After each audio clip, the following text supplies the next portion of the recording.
So our new topic is all about toys, and I found this book called Lost in the Toy Museum. So I thought it sounded perfect for one of our storytime stories. Are you ready? I've never read it. This is the first time I've picked it up, so we'll be hearing it for the first time together. It's got some nice pictures on the inside. Seems like very old-fashioned. Well, of course it would, wouldn't it, if it's a toy museum full of very old toys. They're all named Handsome Harry, Wee Scotty the wind-up dog. Can you see any others?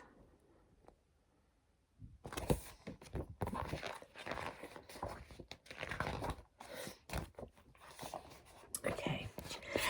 When the lights went out at the toy museum and the doors were locked, all the toys woke up.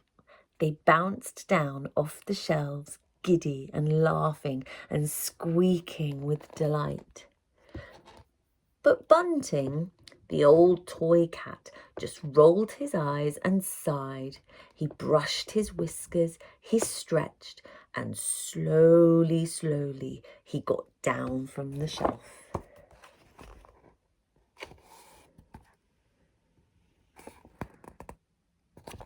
Maybe he's the oldest toy.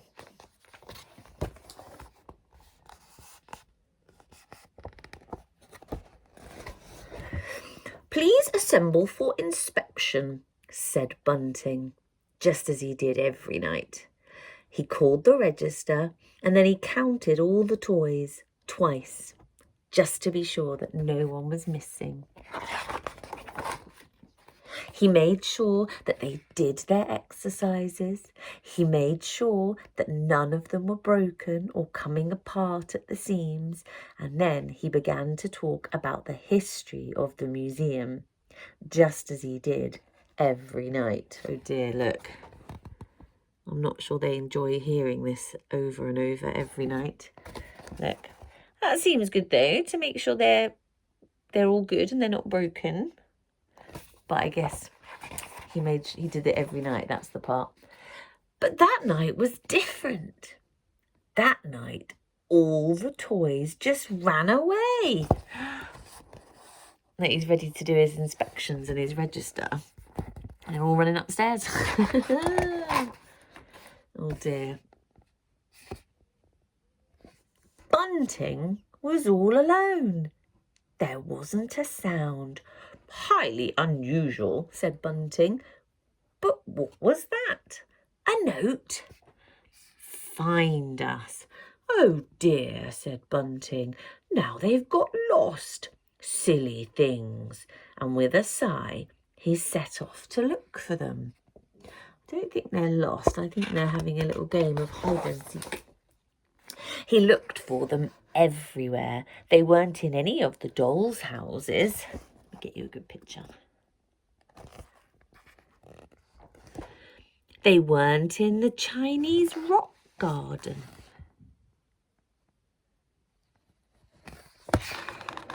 Can you see any? No, I can't see any. I feel like maybe they're hiding in the picture, but I don't think they are. There you go. I'll let you have a really good look. Can you see any hiding?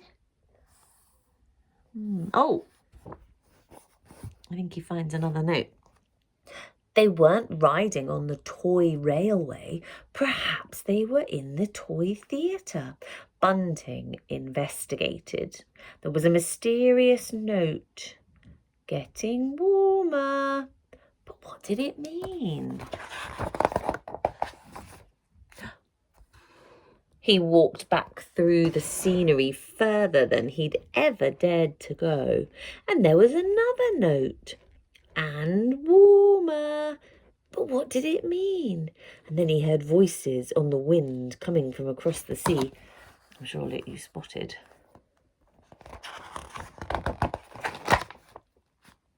He set sail. He was alone on the water under the stars, and now he was lost. He didn't know where he was at all.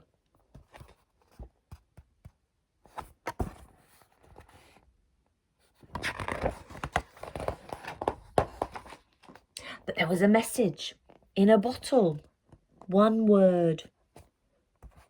Colder. Bunting turned the boat around, and there at last was land.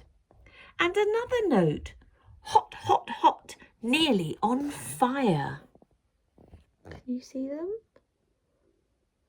He must be close. Surprise! All the toys leapt out of nowhere. "Do you mean it's been a game all along?" said Bunting. "It was fun," they said, "wasn't it?" Fun? Yes, he had to admit it had been fun. He'd been on an adventure. "It's called hide and seek," said the toys. "Perhaps we could play it tomorrow night too," said Bunting. And now it was getting light. But before they all hurried back to the shelves where they belonged, Bunting called the register and counted them twice, just to be sure. Where is he? There he is. So what do you think is going to happen tomorrow night? Do you think he's going to go back to his old routine where he just counts them and checks them? Or do you think he's going to let them have a bit more fun and play some games? There you go. I'll let you have another look at all of the Toy Museum toys sitting on their shelf now.